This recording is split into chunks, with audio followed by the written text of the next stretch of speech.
Welcome to Secular Soup. Stay tuned for real talk about atheism, feminism, politics, parenting, and whatever the fuck else Amy and Amy want to talk about, because this is their show. And get ready for a whole lot of motherfucking profanity. You want to hear a secret? I won't tell anybody. Go ahead. If I sit next to you, I'm going to get gonorrhea. It's going to jump into me. Just two ladies hanging out. Is it okay for me to make fun of his neck waddle if I make fun of my own neck waddle? I'm not sure. That's a real ethical conundrum. Would you know if you were born a lizard person, or can you be like adopted into the... I think you know. We're such professionals. We really are. Buckle up, bitches. It's time to have some soup. I'm Amy with a Y. And I'm Amy with an I. And we're just two blueberries floating in a bowl of tomato soup. And we are on episode 20. We made it. We can stop now. Oh, 20. It's been finally. So much work. We should have a reflection show and talk about all we've learned. I've learned nothing. It's time for like a greatest hits episode or a clip show. I'm pretty sure we said that in the second episode, though. We're just lazy. No, that's why we have Rich. He can make us a clip show. And we'll just put that. We'll just keep releasing new clip shows every week, and we won't have to do anything ever again. Even lazier. Yes. We're like, I love the lazy way out. Do us a solid and just keep this train rolling for as long as you can. Speaking of which, our wonderful editor Rich Lyons is rebooting his show Living After Faith. He is. And he has asked to come on our show to kind of be his like first guest spot to start promoting it. And so we are looking forward to that. We don't have a date set up yet for when it's going to happen. Absolutely not letting him talk. Yeah, he's going to probably regret asking, but you know, basically being he edits this. He knows what he's getting into. You know, I'm not going to apologize. I didn't say sorry. I just said that's what he's getting into. Yeah. We also ruined two other shows this week. We were on Reasonable Risk with Michael Schaefer and just fucked that all up for him. So yeah, we gave the best mom advice ever. We really did. It was awesome. Yeah. Talked about parenting. I think he titled it Parenting and Some Shit, something like that. Something along those lines. We don't pay attention or stay on topic. And then we were also on Hertzy Talks, which is it's a new YouTube show with Hertzy. Sorry, Hertzy. And we really want to extend our most sincere and heartfelt apologies to Hertzy for being on her show. My kids were such assholes during that recording, and it was live, so there's no editing. Yeah. There was one point where my 12-year-old burst into the room and he goes, "Stop recording! Stop!" Okay, I rewatched it today just to see. And was it as bad as that guy doing the interview in England and his kids come bursting in the room? It was pretty funny, I gotta say. For you at the time, it wasn't, but I was like trying to keep my cool and maintain my composure. That was the same day that my toilet in my master bathroom flooded. And when I was going to turn the valve, it had rusted. And so it stopped working that direction. So it just kept coming. And I had to just basically turn it. I don't even know how I stopped. I reached inside and jerry-rigged it inside, like pulled it apart and stuff. And I basically had a flood in my master bathroom. So yeah, but rewatching it made for some real comedy gold moments. So wow, it was. Everybody came in the room at some point. The cat climbed on my lap. The dog was in the room. I had kids everywhere. I didn't have any makeup on because I'd been dealing the entire day with, poo flood. So it was a revolving door of comedy. Wow. Yeah, that was one of those things that was probably terrible in the moment, but it wasn't terrible. I was just like, "Oh, Hertzy, I'm so sorry," because I like Hertzy. Yeah. I mean, maybe if we were on Michael's show again, I would be like, "Fuck it," phone this in. Well, but Michael can go fuck himself. So. Exactly. Oh, so can Zach. Hear that, Zach? Yeah. Boom. I drew a dick on Zach's soup mug. Just saying. Good. He doesn't know that yet because I haven't mailed it. He's everywhere. Getting a dick on his mug. Dick. Yeah. So anyway, if you want to check us out, we're on both those shows. We're on Reasonable Risk and Hertzy Talks. Yeah. And apparently it's comedy gold. Watch me it really lose is. my shit. Actually, I didn't lose my shit. I just... Well, you were drinking, so it added to the fun, you know. Was I drinking? Was you I were drinking delightful. An entire bottle of wine? Pretty much, yeah. Just guzzling it. As I was guzzling my tea out of my Winnie the Pooh mug, which I explained to you why I have that mug, but I'm not going to tell anyone else. No, they have to watch just that gonna have to wonder. Yeah. You have to watch the show. I don't think it was even on the show. I think it was on the pre-show. Oh, it was before? It was the pre-show. So if people really want to know why I drink tea out of a Winnie the Pooh mug, they can send us money on Patreon, and then I will reveal my secrets to them. I thought you were going to say they can go fuck themselves. I'm like, wow. Or they you can do that. are delightful this evening. Wow. Oh, speaking of Patreon, we have a new patron, your sister. It's not my brother, because he's never going to give us Patreon money. That's because she was here this weekend, and I was like, you listen to the show? Yeah. It's $1 a month minimum. And she was like, fine. I'm like, oh, she did the minimum too. So I know. She just shut me up. The least she could do, but it's more than my brother does. You too can shut me up with $1 a month. Yes.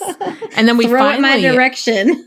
Finally got some people to use that PayPal link I set up. So nice. Graham and Dylan, you two are the shit. All the way from Scotland. What? Graham from Scotland. He's my fan from way back. Send me a voice clip just saying, here's your money, bitch. Would love to hear that, because thank you. Scottish accent is my favorite accent. Yeah. I'm just saying. It does things. So yeah. So anyway, we actually do have a topic tonight because we do. We finally got It's been a long day. Yeah. Don't worry, I'll keep this train rolling. It'll be fine. It was really funny though. As I was leaving work, they were like, the computer systems are down. I'm like, okay, bye. Have fun with that, bitches. I got a text at like 4:30. She was like, it didn't come back on all day. I'm like, I am really, really sorry. Yeah, that sucks for you guys. It happened yesterday too, the whole evening. Oh, God. It sucked. You really don't realize how much your whole life depends on computers until you don't have them one day. It's especially at work, and then everybody's sitting around like, what do we do now? We can't. And people are not anything. Patient if you cannot access their information immediately. No. They're just standing there like, people are terrible. I asked, I was like, so were, the clients patient? And they were like, she was like, of course they weren't. Of course not. Why would they be patient? That's ridiculous. And our phone systems is internet based also, because it's like of Cisco, course. The internet based. Yeah. And so as I was leaving, the last couple phone calls I'd made, he was like, I'm sorry, I can't hear you. I'm having trouble hearing you. I'm like, oh, okay. So, I was like, well, let me go ahead and call you back or whatever. And so I called them back and it was fine. But, I let them know, I'm like, they can't hear me too. So I think things are going down. And then this whole ship is going down. Yeah. Bad. Okay. So one of our number one patrons, Ashley, sent us a message this week. She's going to be in the cage match, the Jell-O cage match. Her and Carissa. Well, and I feel bad because Carissa, who's our top donor. She just didn't make her move fast enough. Sorry. Well, she's at her level, that she's at the Blueberry Soup level on Patreon, and at that level you get to pick our topic once a month. And so I had sent her a private message and was like, hey, you want to pick our topic for the week? And she picked the topic, and then I saw the message from Ashley and was like, we should do this one first. Yeah. So then I had to message Carissa back and be like, you did get back fast enough. We're just being bitches it's about just it. Me. It's terrible. Like being bumped for the koala on the Tonight Show. Right. Yeah. We're sorry. I didn't even tell Amy what Carissa's topic ideas were yet. So it's going to be fresh next week. Don't worry. I'll just spring it on you like a tiger. Do it. So Ashley writes to us, and she gave us permission to use her first name and read this message. So here we go. Hey, ladies. I've been trying to figure out how I feel about something, and I think you two might be able to do a better job articulating the issues than I've managed to. Don't hold your Can I just say that's a lot of confidence in some I don't know. I'm like inarticulate. I mean, you realize we have no expertise on anything, right? Right. Other than parenting badly. Besides that, we don't know what we're doing, but we'll give it a shot. Hey. Oh, I have strong opinions though. So. Oh yeah. I can speculate wildly. Okay. As background, I'm a physician and I work at a male prison at a facility with 500 employees. Fewer than 70 are female. I've always been a tomboy, so I'm accustomed to existing in a male-dominated field. I've always felt like I have to prove my ability to keep up. This leads me down a road of being hard on my few female coworkers, as well as on other women in male-dominated fields. I remember in residency, there were female attendings who were extra nasty to female residents, and I'm afraid of becoming one of them. 2 experiences have recently made me examine my position. Number 1, our local fire department just hired their first 2 female probationary officers. One literally competes on a what asshole added the calorie count level. The other has had numerous injuries and is frequently off on light duty. She's definitely not the only member of the department that struggles physically, but as one of 2 female firefighters, she definitely stands out. Number 2, at our month-long corrections training course, I was paired with another female new hire. While I was there as medical personnel, she was there to be a corrections officer. I loved our week-long self-defense training. She complained the whole time, took excessive water breaks, and at one point left crying. My gut reaction was, get it together and be a better example. But honestly, it was a really difficult week. It was physically and mentally exhausting. Many of the men were struggling too. Why wasn't my gut reaction more supportive? I used to feel like being a good feminist meant pushing women in male-dominated fields to be the best. We had an obligation to prove we deserved to be there and to earn opportunities for other women. But why? Certainly many of our male colleagues have no such compulsion. Now I'm thinking maybe being a feminist means supporting women's rights to be in their chosen field, full stop. If they're awesome, then great. If they're mediocre, well, by definition, so are most people. I'd love to hear your thoughts. Sorry the message is so long. Hope you have great weeks. I liked it. I liked the message when I read it earlier today. Yeah, sorry, Carissa, but that's why I bumped yours. It was like, oh, shit, that's like something we've never talked about. I don't know about you, but it gave me a lot to think about. Yeah, me too. I work in a female-dominated field, but I've worked in male fields as well at some point in my life. But like my first job was in a bowling alley. Like fun. Everybody there was, no, it really wasn't actually because it was men, it was grown men. And I was like 16 and it was really uncomfortable. And I had to quit suddenly. And, just refer back to episode 2. I'm sure I talked about being sexually harassed on the job. Yeah. Me too at 16. Exactly. So, but yeah, I don't even know where I'm going with this. It's just, I think it kind of goes along the same lines as being a mother.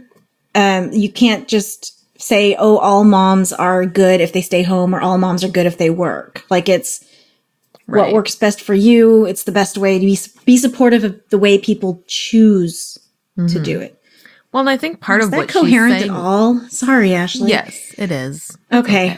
I think though women, we put a lot of pressure. I think she's right. We put a lot of pressure on ourselves and other women to be better at things because we're constantly feeling like we need to prove that we can do things just as good as men do. And I think that ties in a lot to a lot of times you'll hear women saying, well, I just don't get along with other women. I have mostly male friends because, I just don't get along with other women. And it's kind of making this assumption that all women are catty or bitchy or there's just something wrong with women. And that if you just hang out with guys, then you're cool, Well, you're the exception that proves the rule. So thank you.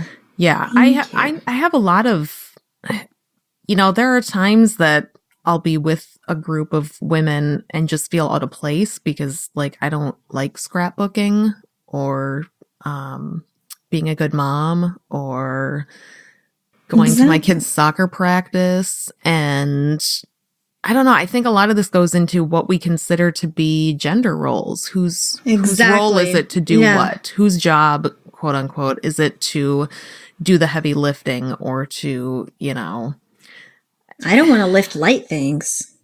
I don't want to lift anything. That's what I'm saying. Why I draw dicks on things for a living. So, but yeah, I get the impulse to, when there's like a first female something or other, a first female firefighter. You expect her to be a badass. You really do. And then she's gonna rise. She's gonna make a name for herself. She's gonna she's gonna stand up for all women. She's gonna prove us all. Well, look at our one shot at first female president. She wasn't perfect, and so therefore she wasn't qualified. She was clearly hysterical. You have to be absolutely perfect in every way and strong and tough. And she had the audacity to get pneumonia. What a bitch! She cried that one time too. But fortunately, we were smart enough to hire a white man who has complete control of his emotions and just knows how to stay cool and calm when he needs to, and is especially not in the least mediocre. And on Twitter. Yeah, exactly. We can't. can't be hiring these mediocre women. We need really above and beyond men like the one that we have for our current president. I'm so proud that he represents us. Me too. I really like his tact. The way he can his self-control, deal with things in just such a nonchalant way. Just unimpeachable. Just, it really is. He is just an exemplary example in every column and category. Well, and he's really living the way Jesus would want, is what I like about him. He's really taken that example and, picking it up a notch. Yeah, I don't know. I think Jesus for a while. Sure. I totally, in my subconscious, am judging other I do people that too, in general, honestly. But other women all the time, and I feel bad about it, and I catch myself thinking horrible things. And I related a lot to what she said. That, she finds herself kind of keeping herself in check. She's like, oh wait, that's what I shouldn't be doing as a woman and feminist. But I would too, if I were doing something like when I'm in a class. I've taken a lot of classes that are, there's only a couple women because it's a late night. It's a hard science class or something. Mm-hmm. And I kind of expect the women to be the ones that are, head of the class. Yeah. Kind of let's show these boys that we deserve it. We've earned our place here. Right. Like we have to prove that we're good enough to compete with them. Right. Right. And I think she makes a very good point that honestly I had never really thought about before, and that Me too. Maybe feminism means just supporting women, even if they're mediocre at what they do. So are a lot of fucking men. So who cares? That's just a human way to be. Is just kind of if they have a job that they want to do. And I've when it comes to things like police officers or firefighters or those kind of male dominated very physical type jobs. I used to be solidly in the camp of, if a woman, they should just set the physical requirements, and if a woman can do it, great. And if not, they shouldn't lower the bar. They shouldn't lower the bar. It should be exactly the same. But the more I've learned about how, look at some of these fat old white guy cops But it's not lowering the bar. It's not lowering the bar. It's men and women. It's equalizing it. Yes. In general. And again, very generally speaking, men tend to just have more physicality, be physically stronger in a lot of ways. And so having different requirements based on people's uniqueness isn't unreasonable, I don't think. I mean, it's like in the military, Yeah. There are different requirements for the military. There are. And do you... Okay, I've never been in the military, so I'm not going to speculate wildly. I'm going to wildly speculate. Okay, you wildly speculate. Okay. Well, they have different requirements, and I remember women getting upset about that. Mm-hmm. We can do it. We're just as strong. Right. If they raise it to exactly what the men are doing as far as the physical levels, it kind of weeds out a bunch of women that are completely capable and qualified to be in the military. Right. And that's just not fair. Side note, I just had a pop-up saying that the Sacrilege cast is live right now. And I wish that wouldn't pop up because I'm trying to do my own podcast here. So fucking Zach, I subscribed to your channel and now it tells me that you're on live. See, that's your first mistake. Don't subscribe to anybody. That's a good point. Okay.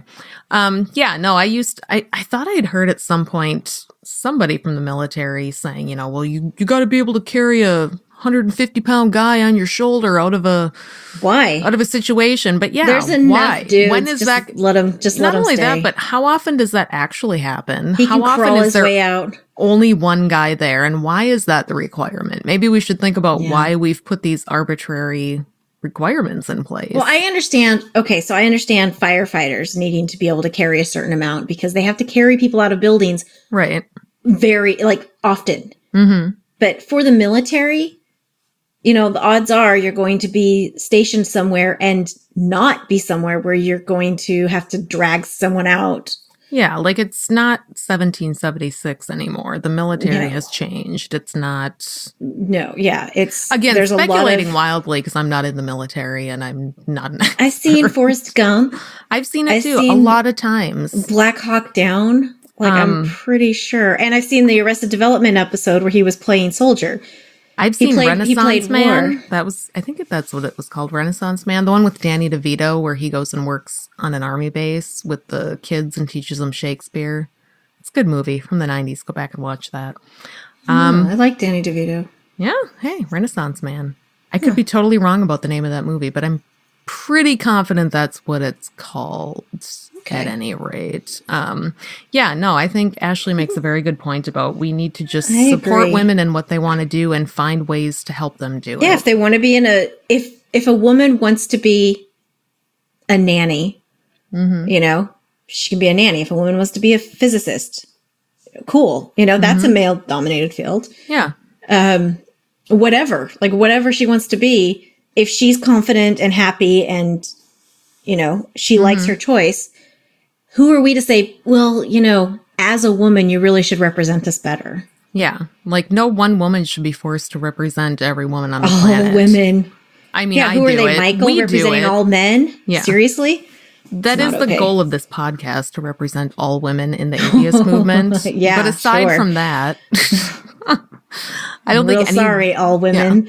Yeah. Well, and I feel like this reminds me a lot of what our producer, Marissa McCool, says a lot about gatekeeping in the trans community and how there's a lot of people in the trans community that will make judgments about other trans people and how they're not trying hard enough, quote unquote. They aren't wearing enough makeup, or they aren't trying hard enough to look, to pass as the gender that they're trying to, that they are, And it reminds me a lot of that. We shouldn't be gatekeeping each other and deciding what. Instead of just letting people be just how they feel and what they are. And what exactly. Yeah. There are because not all women feel comfortable with makeup on. No. So not all women should have to wear makeup. Period. No. End of sentence. And no one trans person should have to represent say that you have to exactly. all trans people. And I imagine this is similar for Black people when they feel like they have to represent all Black people, and people are judging just what they're doing and making a judgment call on everybody else who may look like them, and that's just not fair. We're all.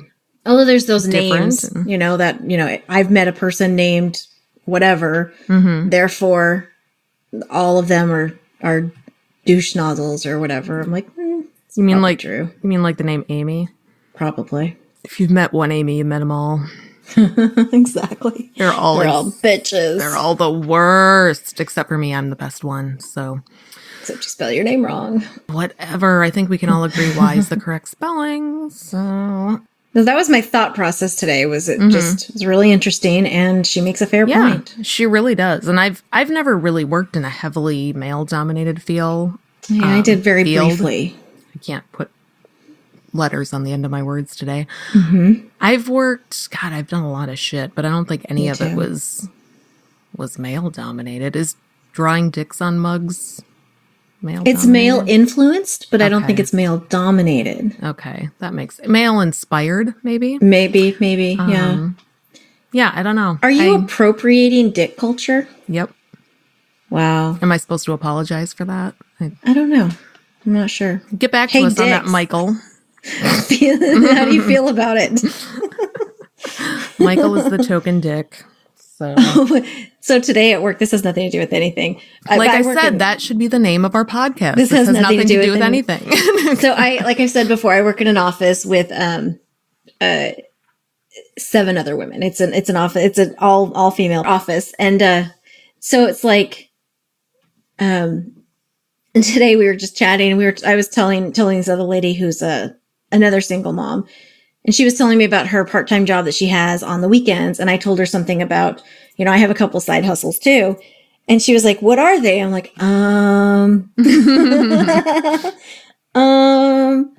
don't really want to say what I do.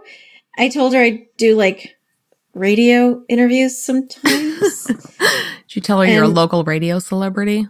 No, I told her I make money with my voice. Sometimes. Phone sex? That's what she was insinuating. I was like, no. Or that's what she was picking up. I'm like, no, I do recording and do podcast and people subscribe. And then she's like, what is it? I'm like, and I kind of changed the subject and it's called Focus on the Family. Yeah. I mean, she has like a cross tattooed on her wrist, and I don't think she's super, super religious, but I don't want to take the chance. But you got to be a little bit religious to have a cross tattooed on your wrist. Yeah, I'm not. And then, there's like everybody there is religious in some manner, I'm pretty sure. Mm-hmm. There's a Blue Lives Matter in the parking lot. I'm across the back of a Jeep, and, there's a couple other things. I'm like, I don't want anyone to know that I'm this crazy liberal atheist podcaster. Speaking of Blue Lives Matter, But this is, it happens. Yeah, nothing to do with anything, but we, so in the local liberal group that I'm on, I noticed the other day, I check in on my kind of hometown newspaper Facebook page a lot because there's just wonderful comments on every story, and I love to get into fights with comments. People. But I noticed, it'll give you the suggested pages, and one of the suggested pages was for my local police department. And when I glanced at it, the cover photo they use is the Blue Lives Matter flag on their official police department page. Yep. And I took a screenshot and I put it in my kind of local secret liberal group. And was just like, this really fucking bugs me. Do they not realize how tone deaf and inappropriate it is to be using the Blue Lives Matter flag on their official city Facebook page? I really think that a lot of people don't realize what it means. I think you're right. And what I did was like, this really bugs me. Someone should write a letter, but I don't have time. And guess who ended up writing the letter? You? Yours truly. So I wrote this letter, but then in the group, I'm like, okay, who else wants to sign on to this letter? Because I don't want it to be just from me, so I can be that person again who's, when it's just you doing shit all the time, nobody ever listens anymore. So I'm like, if I can get a whole bunch of people to sign on to it, then it'll be like from the community. And, and I went out of my way to be respectful in the letter and talk about how I'm sure they didn't intend for for anything to look, and to maybe they don't political. Maybe they don't understand why the Blue Lives Matter flag is problematic to some people, and that since we live in a predominantly white community, the people of color who do live here already have a hard enough time dealing with everyday racism that they don't need to feel like their police department is just right off the bat out to get them. And so I did manage to get about 25 other people to sign on, and it started a good conversation, but somebody on the page right away chimed in with, why would we do that? Why would we send a letter? I don't understand what the problem is. And, a bunch of us were having a conversation with this woman trying to explain, well, here's why it's kind of a problem and it's making a political statement. And did she get it? Oh, no. She was just like, I don't see it that way at all. I just see it as, police officers have hard jobs, and my nephew wants to be a police officer. And I think it's disrespectful. That's to really, be questioning really not them what they're talking about right there. She just did not get it, and she wasn't going to get it. And she finally left the group because she was like, well, I guess maybe this group's not for me. And we're like, well, see ya. Like, okay, but I got to meet a woman who, there's all these people in town that I haven't met that feel similarly than I do. And I ended up having a conversation with a woman I've never met, and we're going to go out for coffee next week. And good. She appreciated that I was writing the letter. And, there's a lot of people in this town, even with biracial kids, that have a really hard time with the school district and with their kids being discriminated against. And like, somebody just needs, I really don't think whatever dipshit over at the police department put that up on their cover page. Yeah, I really don't think they got it. I think they just thought. Have you sent the letter in? I just mailed it today. Okay. That's awesome. I made sure to put at the bottom of it, we don't need a reply to this letter. We just wanted you to be aware and to take this into consideration, because I don't want to get a fucking letter back. No. From I just want to look at their Facebook page with and see that they took it down. With a signed picture of the police commissioner or something. Yeah. I didn't even want to put my return address on it, but then it was like, okay, is it fair to just randomly pick one of the 25 people and I'm just going to put my fucking address on it, whatever. Because then it's like an anonymous letter to the police department. I don't want the police department checking my letter for fingerprints to see who sent it or feeling like it. So I just thought, fuck it. I'll just put my name and address. They already know where you live. They totally know where. Well, no, because I live out in the country, so I'm sheriff's department territory. Yeah. So technically, the police department isn't even in my jurisdiction, but nice. I don't really give a shit. So because I still live there and work there, and last year we had some issues with the schools. It was like a support your police week at the schools, and they did Blue Lives Matter flag over. Like they had this walkway across, from upstairs. It was a walkway across, and they hung it down there. And some kids took a picture of it, and for fuck's it kind of ended up being a heated topic on the local moms groups. You think? Because it's not okay to have it. That was the school district and the school, and they were making a stand. Yeah. But that's what I think is the people that, or the lady that has it on her car. I think it's not completely understood. No, I don't think these people I think they really think that what they're saying is, I care about cops. Well, great. Yes. I mean, that's... Well, then say, support your police. Yeah. I support the police. The Blue Lives Matter movement and the flag is directly antagonistic to Black Lives Matter. And I agree. There's just no other interpretation to me. That's how it came about was, And I actually did some, because we decided that in the letter we should maybe do some background as to why the Blue Lives Matter things, but, because maybe they don't know. So I looked it up, and it was started in 2014. And as a group, Blue Lives Matter has been trying to push for police murders to be included in hate crime legislation. So they actually do have some sort of agenda. I thought it was more of a loosely affiliated, like, fuck you, Black Lives Matter. I've got a Blue Lives Matter hat. But no, they do have kind of an agenda. But yeah, my first draft of the letter was much meaner than my second draft because I got some input from my fellow community members, and maybe we shouldn't have the police chief be on the defensive in the first sentence. Can you change? Just remove "fuck you"? Can you tone it down and take out the all caps and "what the fuck is wrong with you" and "who is your PR person?" Because you should fire them. What the fuck is wrong with you, sir? Yeah. Oh my, yeah, I want to give them the benefit of the doubt and be like, they just don't understand. Right. But then there's also this part of me that thinks they do understand, and they're just saying fuck you to everybody in town. It could go either way. I don't know any of the local cops, so. I tend to steer clear of social circles that include police officers. Yeah, they're kind of scary. I've known some great people that were cops. I have a friend that's a cop. There's perfectly fine police officers out there. But there's a certain personality type that is drawn, and it makes me uneasy sometimes. I actually used to work with a guy in a job. God, I was probably 19 or 20. And I worked with this guy who was going to, our local community college has a law enforcement program.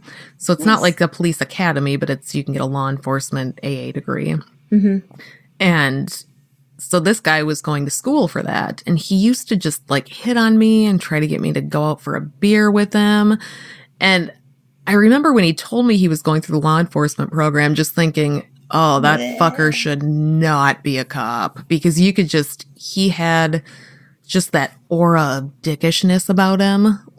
He was just cocky, and he was going to be one of those asshole cops. And he probably is now, because this was 20 years ago. So I don't fucking know what happened to him, but there are just people who want to be cops who should not be cops. Yeah. I think there's two types of people that are drawn. I'm generalizing greatly. As we do. There's two types of people that are drawn to fields where you have that kind of power over people. Mm-hmm. And it's people that genuinely want to help, and they want to build up their community from the inside, and they care. Mm-hmm.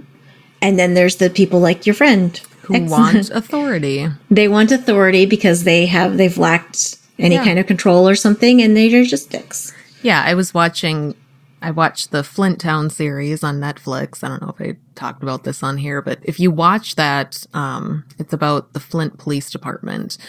And it's fascinating. I bet that's full of winners. It is fascinating. It's really well done. It's fascinating to watch. But exactly what you're talking about, you can see in that. Like there's a woman on the police force who seems like she really is in it because she cares about people. Like she's doing it because she genuinely wants to help this community. She's there. She's representing all women. She's representing all women. Yeah.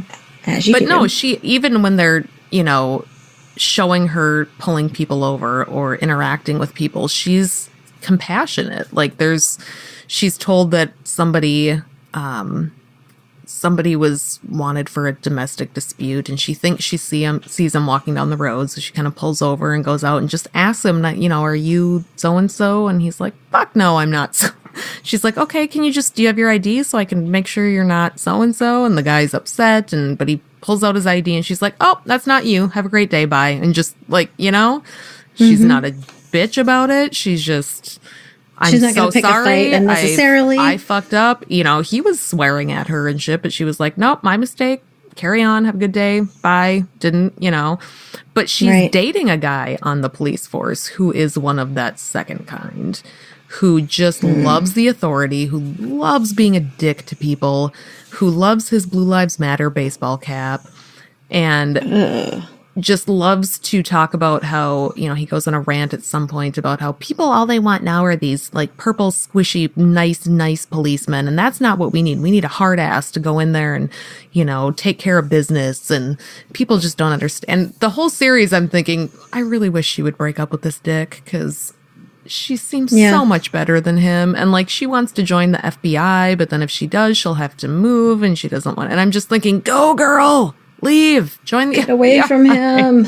You don't need him. He's terrible. Best choice you'll ever make. But yeah, Flint Town, excellent series. It really makes you think a lot about police. It's on Netflix. Okay. And at first I thought it was just about Flint and the water crisis and the politics. I didn't realize when I started watching that, no, it just follows around the police department and really gives you a good look into, you know, what the citizens want, what the problems are with the department, what, you know, it's interesting. It's fascinating to watch. But yeah, you really do see, and you see some people in the academy who are like, oh, I can't wait to go on a high-speed chase, or I want to catch the bad guy, or, you know, it's like that mentality that you're just thinking, just please kick this person out. They're going to be the worst cop. And then there's some people that you can tell care about their community and actually want to make a difference and actually want to make people's lives better, and can't because of the systems that are in place that are keeping them from doing that. So I have some really good friends that are from Flint, and I remember we were having dinner or something, and they're just like, they just condemned the elementary school we went to. Just like things like that. That was it's like awful. so commonplace. And it changed so fast. I didn't realize how. I mean, it went from like these one are of the people most my prosperous age, our age, cities you know, in the country to one of the worst. Yeah, you know? And these are people that are our age, so they grew up there, and then it just they moved away, went to school, whatever, and they come back, and their mom's living in like a practically condemned house, and all their neighbors are being foreclosed on, and there's you know, meth houses everywhere, and it's really it was a real fast turnaround. Yeah, one of the interesting things is you know, toward the beginning of the series, they have this new police chief who's appointed, and he's a hard ass, and he's just going to crack down on crime, and he puts this like SWAT unit type. They don't call it the SWAT unit, but he goes out there with these like 6 most elite police officers, and are they all men? No, there's one woman, and she's awful. She's the worst, and basically their job is to go out and fucking harass people and escalate situations and make everything worse, and talk about how they're not racist because there's a black guy there. So yeah, I mean, the woman. I don't even want to talk about that right now. She's just. Yeah, this woman's just, oh my God. Anyway. That makes me that's nothing. Well, there's a lot of things that make me mad. Basically, I'm always mad. Yeah. Welcome to the club. I know. Yeah. Everything so makes I'm always me angry. Mm-hmm. But yeah, no, we're totes not racist. We're not racist. Stop pulling over people that look suspicious. You mean brown? Well, and not only that, but the refusal to even think about it, to even acknowledge that, hey, maybe I am a little, oh my God, maybe just acknowledge your bias or your blind spot, you know? Right. Like, and honestly, this is something I struggled with growing up because I grew up in a very white town where we were taught as long as you're not outwardly racist, then you're not racist, right? Like, that's all there is to it. I don't think Black people are any less than I am, so I'm not racist. It wasn't until the past few years that I really, ever since those little hidden biases that we all have. You really have to start thinking hard about it and reflecting and wrestling with yourself, and realizing, shit, I do have some of that stuff. I think everybody's racist to a certain extent. 100%. It's tribalism. There's just racism. And I had a professor that he was an older gentleman. He was probably in his 60s or so. I had him 3 times because he was the best professor I'd ever had. And so I kept trying to take his classes again and again. But he called himself a recovering racist. Yeah. Because he's an older gentleman. He's from Texas. He, worked for the railroad and all these different places, and he traveled all over the place. And so he was, wealthy Texas white man. Once he started learning history and realizing his privilege, basically, for lack of a better word, that he acknowledged his privilege and started recognizing it. And he would stand in front of the class and say, look, I acknowledge and I accept that I was racist for a long time, and I am a recovering racist, and I still have those pervasive thoughts all the time. And I have to keep myself in check daily. Yeah. And so he was basically telling us this and he said, you probably all have a lot of the similar thoughts. So, all we can do is make ourselves better every day. Yeah. That's all. I learned a lot from this man because, he looked exactly like a 60-something-year-old professor who used to work for the oil industry in Texas looks. What you expect him to look like is what this guy looked like. Yeah. Boots, belt buckle, jeans, t-shirt or nice crisp shirt tucked in, white hair, mustache. Exactly how you're picturing is exactly what he looked like. Mm-hmm. And he was really honest about it, and he would tear up. And I had him, like I said, 3 times, and every time he would do it. So he probably did it every class. Wow. At some point when we talked about, something like poll taxes or something that brought it up, and he would go into it and talk about it. Yeah. And I think it's a hard thing to do, but it's worth doing because that's the only way we're going to get, white people insisting, but I'm not racist, I was poor. Quit calling me a racist. Poor. Okay. Yeah. Okay. I almost wish we could have a different word than privilege, because so many fuckers just can't get past the word. It's the word. Yeah. Because they think I grew up poor. And it's exactly what they think. So I have this, I have a lot of cousins, but I have this cousin, too. And I think I've told you I have a cousin that's married to a racist. Yeah, and, probably. I don't remember anything we've talked about. Me neither. But so she's told me it's just his humor.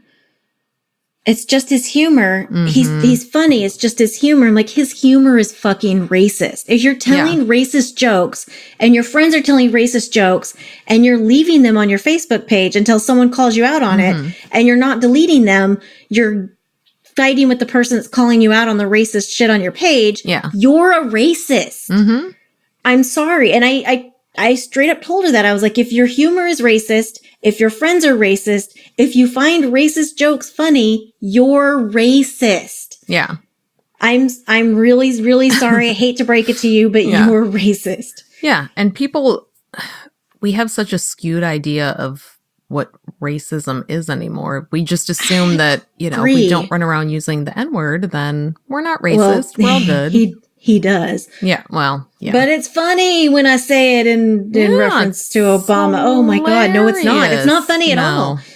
But my friends are laughing. All these guys are laughing. I'm like, oh, you mean your friends that you go to NASCAR with? Yeah. Sorry, now I'm being like the other racist. Whatever. Yeah. You're being very judgy about NASCAR. Don't make generalizations. I'm being judgy about my cousin's racist ass husband. I have more than my share of racist cousins. Don't worry. We all have them. They're terrible. So she was like, well, my mom told him that joke. Do you think my mom's racist? I'm like, kind of. Probably. Yeah. Like I'm sitting there thinking, I'm like, yeah, your mom's fucking racist. She was like, and so-and-so thinks it's funny. Do you think they're racist too? And I'm sitting there, I'm thinking, fuck yeah. Like all these people you're listing that are your character witnesses, they're all racist. Yeah. Well, and here's all you have to do to be a slightly better person. Here's the thing that I learned that was hard to learn, but when somebody tells you that you're being racist or transphobic or sexist or just listen a little bit. Pick your poison. Yeah. When they tell you that and you get, you just have this human gut reaction where you kind of feel a little attacked no, that's defensive. That's a good time to say, I'm sorry, I'll think about that. What if I say you're being hysterical? Or you should smile more? Yeah, instead of having a long, drawn-out argument defending yourself and why you're so not racist and so not sexist and so not homophobic and so not trans, maybe just take that minute. I'm the least racist person I've ever met. Yeah. Yeah, because all your friends are fucking racist. Well, and maybe just take that moment to just push down that impulse to fight back and to argue and just listen. Just listen. And just be like, you know what? It goes against our nature. It's hard. Really, really hard. It's hard for me because I'm never wrong, and I hate being told that I'm wrong. I'm not sexist at all. I just think men are terrible. Well, that's different. That's the okay kind of sexism. That's punching up. That's right. Yeah, and it is. I see this with men a lot. But I'm not sexist. But I'm married and I have daughters, and I'm not sexist. But you're arguing. Yeah. Maybe stop arguing so much and just listen to what other women are telling you. And think about it. Nobody's calling you the worst person in the world. Nobody's saying you're a demon monster. Well, unless you're Michael. But maybe there's some biases that you aren't acknowledging. Maybe you should think about it in the way that you treat people. Have some self-reflection. I didn't think that I was. I didn't think that people that maybe were raised with lots of sisters or had daughters or whatever could be sexist. It's just kind of a given that they're not sexist. Mm-hmm. But if every time you get in an argument with someone and they tell you to calm down or, things like that, kind of makes them sexist. Well, and that stuff is so embedded in our culture that it's not even that they're terrible people. No, it's just maybe you should probably take a step back and realize that you're kind of being a sexist dick. Well, and that in the way you treat another woman. You've absorbed the culture just like we all have, and you haven't done any self-reflection. So now would be a good time for that self-reflection. Think about it, maybe ponder it for a while, and try to do better. We're all a product of the society we were raised in. And if you continue to be a jackass about it and refuse to even think about it, then you're an asshole.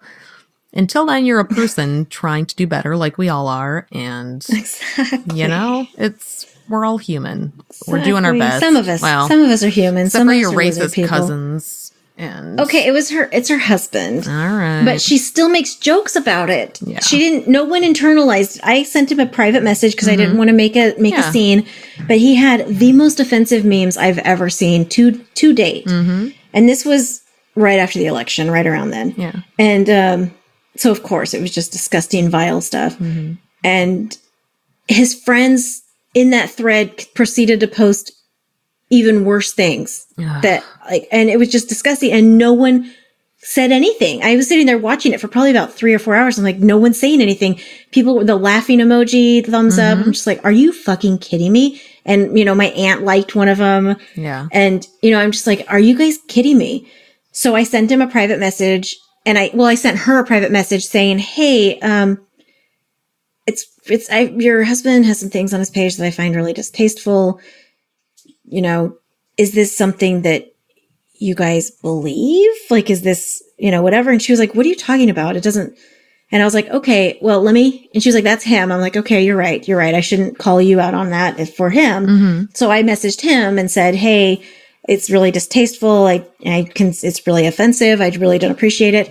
And so he made this public post, saying, these pansy ass bitches that are calling me out for things that are posted on my page, blah, blah, blah. No. And so I sent her a message. I'm like, hey, I don't think you guys are invited at my house anymore because your husband's racist. Yeah. And he's a dick.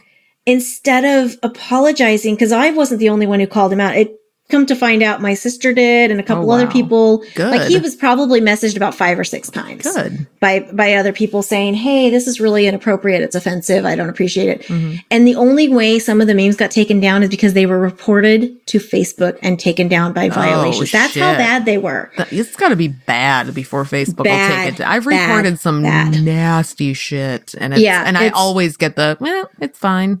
every time really bad stuff. So yeah, it was, wow. Yeah. So yeah, really, really bad. Well, and I feel like the only way this, yeah, you know, and he doubled down. And that's what I told her. I was like, he didn't even apologize when people told him they were offended by this and this is not okay. He doubled down and then turned around and called them all pansy ass bitches and said, you know, stupid snowflakes, blah, blah, blah, you know, bunch of babies and don't even have any sense of humor or whatever. It's like, dude, well, and there's lines. Part of the problem. And I told her the same thing I've said about the lines. There's lines. Yeah. Part of the problem is this culture we have now where people wear not being offended as a badge of honor.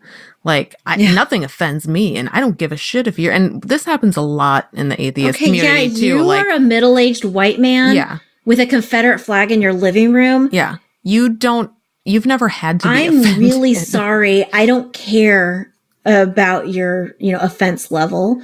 You should probably be listening to your neighbors. Well, and yeah, that's just it. They love to brag about how nothing offends them and everybody's a snowflake. But the minute you challenge them, they turn into the crying babies about it and can't deal with their emotions. And yeah, this was 2 years ago. And so I had this long conversation. We had some phone conversations where we're both bawling and, you know, I'm so sorry. I just can't. I can't have my children around. You know, you and your daughter are welcome, but I'm sorry. You know, all that. It was hard conversations, but I had to have it because he basically told me that I was a bitch for calling him out on being an offensive racist. Wow. And so, yeah, I couldn't do it, but she'll still joke about it. She'll say something along the lines of, you know, I would come up and see you, but apparently I'm married to a racist. I'm like, but you are. Yeah, like, that's not funny. It's not funny to be married to a racist. He is. Yeah. Ha ha ha. It's hilarious. And as she's doubling down and telling me he's not. They posted a video on Facebook. It's just his humor. It's just his humor. They posted a video on Facebook of him dancing in his living room. There's a Confederate flag in the background. Like, number one thing that all not racists have in their living room. Yeah. Is the freaking Confederate flag. Yeah, but he's probably never personally shot a black person. Rebel flag. So it's the rebel flag. As long as you've never personally shot a black person, you're fine. It doesn't matter what else you do. That's lack of opportunity, probably. I don't know. Probably. Yeah, I really don't get the Confederate flag. It's that culture that neither did she. Yeah. She married into it. Yeah, but we have it up here, and it's like, it's fucking Minnesota. I don't get it. Why do people have a Confederate flag in Minnesota? When I was down further south, I did not understand it. I would sit there, and people would have it off their trucks and these on are their the same license people plates. that are like, I America, don't understand fuck yeah, it. America. You realize that you're flying the flag of a treasonous, rebellious state that tried to break away. Don't tear down that Robert E. Lee statue. Don't pretend like you love America more than the rest of us do. Name 5 presidents right now. Go. Fucking Obama. 1, 2. McDonald's is not one of them. Obama. 1, 2, 3. All right. You don't know it. Okay. 5 presidents before 1960. Oh, that's so hard, though. Is it? Well, I have seen Hamilton. Well, I haven't seen Hamilton. I've listened to the Hamilton soundtrack many, many, many times. George Washington. Abraham Lincoln. So I can name a few. Taft. I'm just saying. Harrison. There were 2 Harrisons. Garfield. Harrison. Done. Rutherford B. Hayes. Andrew Jackson. Grant. Yep. Grant was after Johnson, who was after Lincoln. Who was the one that died of pneumonia like 90 days after he was sworn in? That was... Was it Polk? Fuck, I can't remember. Something. I just watched this documentary too, and I can't remember it. Was it Garfield? No, I think it was Garfield. Was it? Well, shit. Now I have to Google it. Thanks a lot. And William H. Taft was the one that was morbidly obese. Yes, he was and I think he was president twice. Like, he was out of office, and then someone else was elected, and then he went back. Yeah, and there were 2. There was the guy in a wheelchair. FDR. Mm-hmm. There were 2 Roosevelts, right? Yes. There was Theodore in 1901, who was the president right after the guy died, who I'm looking up right now. Nailed it. Have you... Look at this. There's a great book called Assassination Vacation. No, but it sounds If you ever fun. get a chance to read it, it's See, now I'm sidetracked Googling. So it's Sarah. What's her name? She's from NPR and she's fantastic. Assassination. Oh, yeah, I know who you're talking about. She's got the funny voice. Sarah Vowell. Mm-hmm. She's awesome. Yeah, she wrote this many years ago and I read it, but it is so good. It's about the 3 assassinations or attempted assassination. I read it a long time ago, but it's very funny and she does a good job of combining history and humor, and you should read anything by Sarah Vowell. But yeah, Assassination Vacation.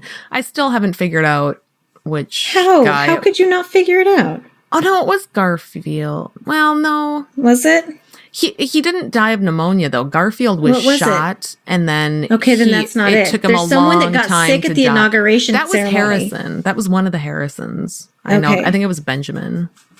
Fuck it. You guys can Google it. I'm not wasting my time Googling this shit. Look up the presidents. You have the Google machine. Why am I doing this work for you? Work for you. Jesus Christ. You're not even sending us money. Why am I Googling presidents for you? You're supposed to be sending us the dead presidents. Jesus Yeah, exactly. Christ. Ugh. How many times do I have to... Benjamins, it's right. Speaking of which, I have a mission for our listeners this week. Okay.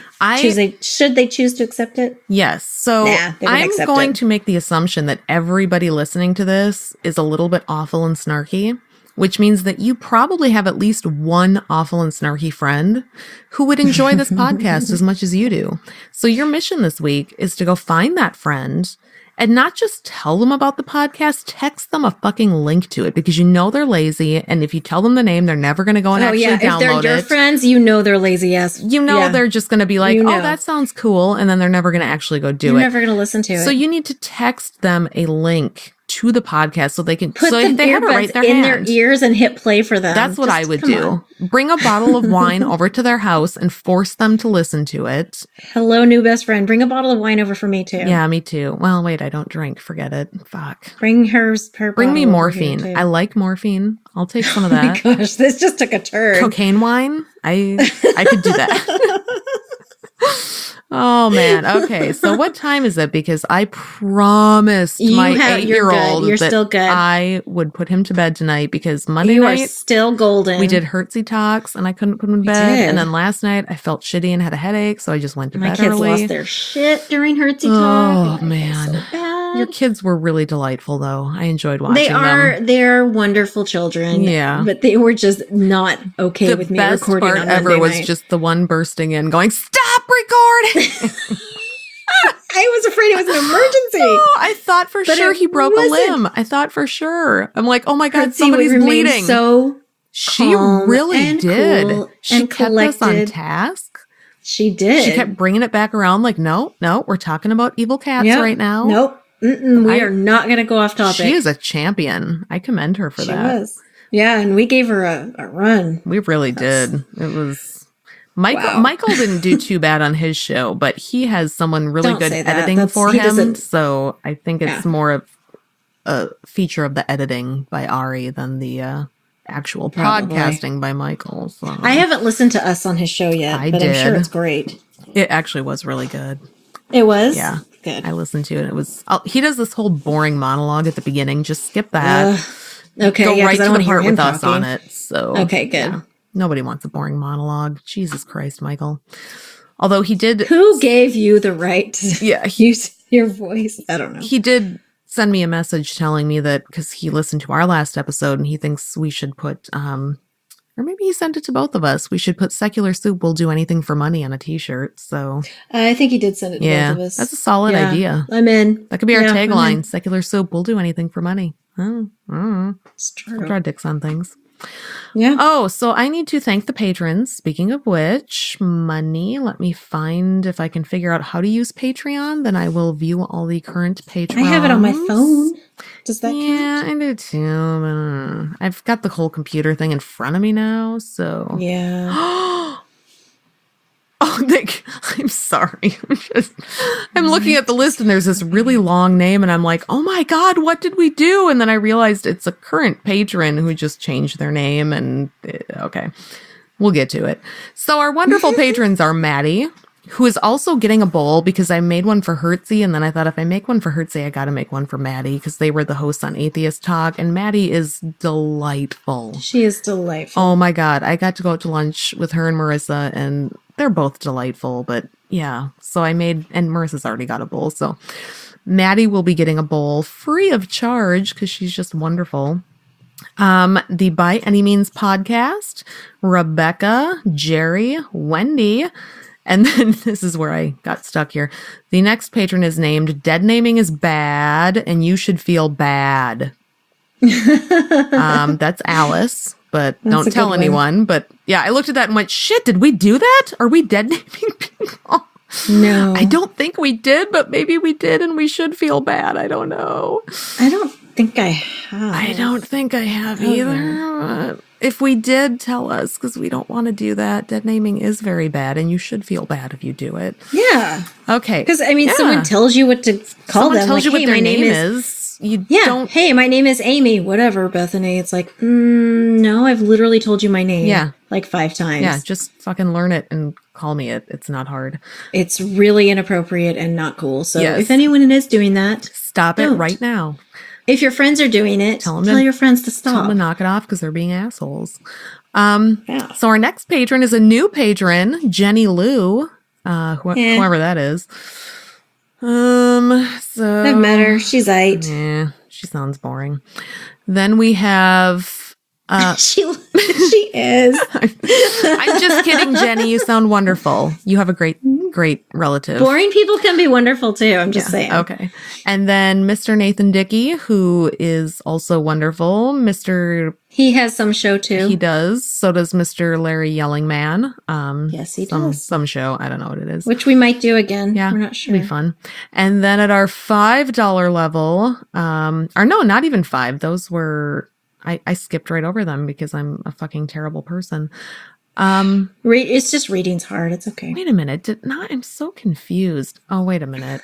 Because now it says Ashley's $20, but oh God, you guys, I'm so confused right now.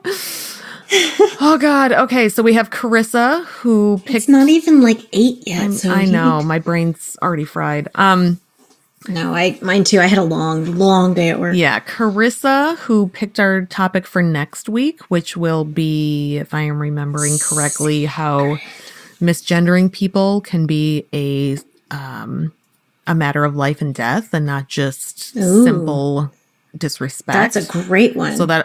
She said, or how children's birthday parties have gotten out of control. We can do either one. So I'm like, how about both? I think we can cram both of those into one episode. I'm pretty sure we can have both of them. Challenge accepted. Misgendering a birthday party. Yes. Boom. And then we have Alan and Rich, who is awesome, and Ashley, whose letter we just read. She's also the bomb. That was amazing. That was a great topic. That really I wish we could have talked about it more. I don't know what happened. We're not very bright and don't actually have a lot of Why did you put us in charge of such a great topic? Come on. Send us low-hanging fruit. We can't. It's like, we're really not. Take these weapons, toddlers. We're not as smart as you think we are. I hate to break it to everyone, but we just play it on TV. We're not that great. So anyway, those are our patrons. If you would like to become a patron and have your name read and maybe get a soup bowl and early access to all of our shows, plus our bonus episodes, we're going to be doing another Conspiracy Chowder soon. Yeah, we are. We're going to record it probably next week or this weekend. Something like that. We'll figure it out. I don't know. Oh no, I have finals. Yeah, I got shit going. I got a lot of dicks. So got a lot of dicks to draw on wine glasses. So, but yes, you can go to patreon.com/secular soup and you will find all of the delightful levels Witchcraft. and we have a new website. Speaking of which, our all-encompassing website for everything we do is now www.delightfulbitchcraft.com. Go there and you'll see the shit we do. So check it out. It took me all day to build it, and it was a real pain in the ass. And it's not even that great for having spent a whole day, but it's there. But it's delightfulbitchcraft.com. So we have our Etsy stuff. We have everything. All of that. We should start writing blogs where we share all of our insights on things. We should do that. We have a lot to offer people. Amy will put all of her dick pics on there eventually. Exactly. I need to start procuring jars. You really do. and luring people over for no reason. Pickling body parts. That's right. All right. You want to take us out? All right. I do. And that's all we've got for now. Thanks to all our fabulous listeners who put up with us droning on week after week. If you enjoy our delightful bitchcraft, please like us on Facebook, follow us on Instagram, and send us all of your monies on Patreon. You can find us on those platforms by using the Google machine. It's not hard. This week, your donations will go to Jars for Dicks. If you want to tell the world how awful this episode was, join our Secret Soup Talk Facebook group. If you want to tell us to fuck off personally, you can send us an email at secularsouppodcast@gmail.com. Please rate and review us on iTunes, Facebook, and wherever else you can review things like this. It will help us to spread the soup gospel far and wide. And hey, tell your friends. As always, we will leave you with the vocal stylings of Mr. Eli Bosnick. Secular soup creed. Soup is the ultimate virtue. It's delicious, nutritious, patriarchy smashing, racism fighting, warm and fuzzy, human affirming, fun having, anti-theist, glitter throwing, tummy satisfying, pair of new shoes fulfilling, diversity seeking, happiness. Minestrone, beef and barley, chicken broth and split pea, gazpacho, tomato, clam chowder and potato, chicken noodle, beef noodle, egg drop and ramen cup, miso, gumbo, leek and pho. Grab a bowl and taste the magic. Slurp even this.